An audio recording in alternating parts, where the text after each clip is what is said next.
Hello everyone, मेरा नाम गरिमा है और आप सबका वेलकम है इस चैनल पर।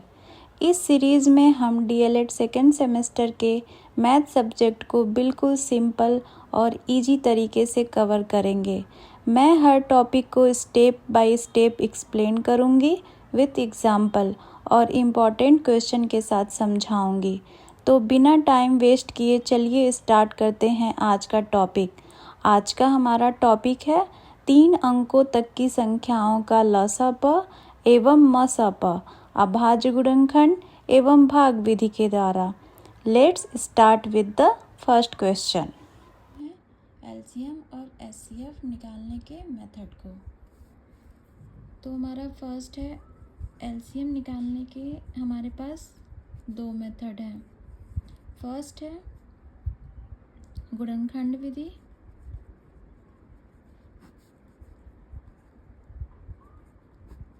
इसको फैक्टराइजेशन मेथड बोलते हैं, और सेकंड है भाग विधि, इसे हम डिवीज़न मेथड बोलते हैं। ठीक है, तो हम पहला क्वेश्चन लेते हैं अपना। 18 और 42 का एलसीएम निकालना है हमें गुणनखंड विधि से। ठीक है, यहाँ पे हम लिख देते हैं गुणनखंड विधि। ठीक है, तो इसके लिए हम 18 का गुणनखंड निकालेंगे पहले। 2 9 जा 18, 3 3 जा 9 और ये 3 से 3 कैंसिल। फिर हम 42 का भी गुणनखंड निकालेंगे। 2 से डिवाइड होगा, 2 2 जा 4, 2 1 जा 2, 3 7 जा 21 और फिर 7 से 7 का हमारा कैंसिल। ठीक है, फिर हम 18 की जो गुणनखंड की वैल्यू आई है उसे हम लिखेंगे 2 × 3 × 3, और इसे हम क्या लिख सकते हैं, घात में जब लिखना है तो इसे हम 2 पे 1 लिख सकते हैं, क्योंकि हमारा 2 1 बार है, इंटू 3 हमारा 2 बार है, तो 3 पे 2 घात हो जाएगा। ठीक है, फिर हमारा है 42 की वैल्यू क्या आई है, 2 × 3 × 7। अब इसकी घात की वैल्यू क्या लिखेंगे, 2 1 बार है तो 2 पे 1, 3 1 बार है 3 पे 1, इंटू 7 1 बार है 7 पे 1। ठीक है, अब देखिए, अब एलसीएम निकालने के लिए जो गुणनखंड विधि से हम एलसीएम निकालते हैं उसमें क्या होता है कि हम सारी वैल्यू को लिखते हैं, और सबसे बड़ी घात को लेते हैं। ठीक है, सारी वैल्यू मतलब कि जो कॉमन वैल्यू होगी उसे लिखेंगे, और जो कॉमन नहीं होगा उसे भी लिखेंगे, और सबसे बड़ी घात को लेंगे। जैसे देखिए, यहाँ पे हमारा 2 पे 1 है, 2 पे 1 है, ये वैल्यू हम लिखेंगे, और इसमें कोई बड़ी घात नहीं है तो 2 पे 1 है तो 1 लिख देंगे। ठीक है, यहाँ पे चेक करेंगे, यहाँ पे 3 पे 2 है और यहाँ पे 3 पे 1 है। हमने क्या बोला कि सबसे बड़ी घात को लेते हैं। अब इन दोनों में सबसे बड़ी घात हमारी क्या है, 3 पे 2 है, 3 पे 2 कर दिया। और हमने क्या बोला था कि सारी वैल्यू को लिखते हैं, मतलब सारे नंबर को लिखते हैं। यहाँ 7 है, ये 7 को भी हम लिखेंगे। इसमें 7 नहीं है, इससे हमें कोई मतलब नहीं है, हमारा 7 है इसमें, तो हम 7 को लिखेंगे, और इसकी वैल्यू को 7 पे 1 है, 7 पे 1 पे लिख दिया। ठीक है, अब सारी वैल्यू को मल्टीप्लाई कर देंगे, 2 × 3 × 3 × 7। अब इसका मल्टीप्लाई करेंगे, 3 2 जा 6, 6 3 जा 18, 18 7 जा 126, और ये हो गया हमारा आंसर। सेम एलसीएम निकालेंगे हम भाग विधि से। ठीक है, अब हम एलसीएम निकालते हैं भाग विधि से, मतलब कि डिवीज़न मेथड से। ठीक है, सेम क्वेश्चन लेंगे, 18 और 42 का भाग विधि से एलसीएम निकालना है। ठीक है, इसमें हम क्या करते हैं, इसका भी हम गुणनखंड ही निकालते हैं, बट इसमें एक प्रोसेस सेम रहता है। इसमें हम 18 और 42 का एक साथ गुणनखंड निकालते हैं। 18 ये 42, इसमें आप देखेंगे कि ये इवन है, ये भी इवन है, ये दोनों जो है 2 से डिवाइड हो रही है, तो 2 से कर दिया, 2 9 जा 18, 2 से डिवाइड किए इसे, 2 2 जा 4 और 2 1 जा 2। ठीक है, अभी जो हमारी वैल्यू है किससे गुणनखंड हो रही है? 3 से। 3 3 जा 9, 3 7 जा 21। अभी हमारी वैल्यू किससे हो रही है? यहाँ पे 3 और 7 है, 3 से होगी 1 7। अभी हमारी वैल्यू किससे होगी? 7 से। 7 से किया सारा कैंसिल। ठीक है, अभी हमारा इसका आंसर क्या आ रहा है? 2 × 3 × 3 × 7। मल्टीप्लाई कर दीजिए, 3 2 जा 6, 6 6 जा 18, 18 7 जा 126। ये हो गया हमारा आंसर। तो एलसीएम निकालने के दो तरीके से अगर हम निकालते हैं, गुणनखंड विधि और भाग विधि से, तो आंसर हमारा सेम आता है 126 126। केवल तरीका अलग है, हमने इसे गुणनखंड विधि से निकाला और इसे हमने भाग विधि से निकाला। ठीक है, नेक्स्ट अब हम एचसीएफ निकालना सीखते हैं। ठीक है, एचसीएफ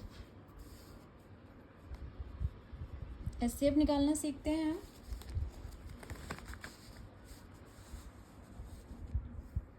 एचसीएफ निकालने की भी हमारे पास क्या है? दो तरीके हैं। पहला है गुणनखंड विधि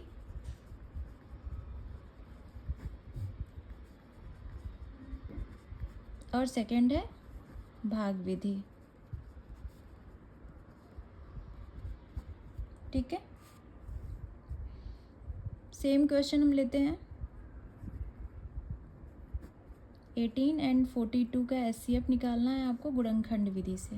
ठीक है, यहाँ पे हमने लिखा गुणनखंड विधि। ठीक है, सेम क्वेश्चन लिया, गुणनखंड विधि से निकालें। ठीक है, इसमें भी हम 18 का गुणनखंड करेंगे। 2 9 जा 18, 3 3 जा 9 और 3 से 3 कैंसिल। 42 का गुणनखंड करेंगे। 2 2 जा 4, 2 1 जा 2, 3 7 जा 21 और 7 का 7 से करेंगे तो ये हमारा कैंसिल हो गया। अभी देखिए 18 का गुणनखंड क्या आया हमारा? 2 × 3 × 3। इसे हम क्या लिखेंगे? घात में लिखना है हमें। हम इसे क्या लिखेंगे? 2 पे 1, क्योंकि एक बार है 2, और 3 2 बार है तो 3 पे 2। 42 का क्या लिखेंगे हम? 2 × 3 × 7। इसे हम क्या लिख सकते हैं? 2 पे 1, क्योंकि 2 1 बार है, 3 भी 1 बार है तो 3 पे 1 × 7 पर 1, क्योंकि 7 भी 1 बार है। अब देखिए, अब हमारा एचसीएफ और एलसीएम दोनों में एक कॉमन डिफरेंस होता है। हम जब एचसीएफ निकालते हैं तो हम केवल कॉमन वैल्यू को लेते हैं और सबसे छोटी घात को लेते हैं।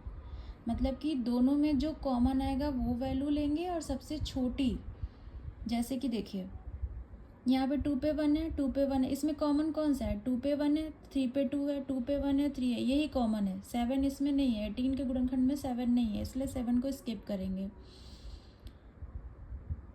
2 पे 1 है, 3 पे 2 है, 2 पे 1 है, 3 पे 1 है। पहले तो हम 2 और 3 की ही वैल्यू लेंगे, 7 नहीं लेंगे क्योंकि ये कॉमन वैल्यू नहीं है। और इसमें हम देखेंगे सबसे छोटी घात किसकी है। यहाँ पे 2 पे 1 है, यहाँ पे 2 पे 1 है, इसमें कोई घात छोटी नहीं है, इक्वल है, इसलिए 2 पे 1 लिख देंगे। यहाँ पे 3 पे 2 है, 3 पे 1 है, इसमें सबसे छोटी घात किसकी है? 3 पे 1। ठीक है, लिख दिया हमने। और ये 2 × 3, 2 × 3 कर दिया हमने, ये हमारा हो गया 6, ये हो गया हमारा आंसर। ठीक है, सेम हम एचसीएफ निकाल लेंगे भाग विधि से। सेकंड, एचसीएफ निकाल रहे हैं हम भाग विधि से।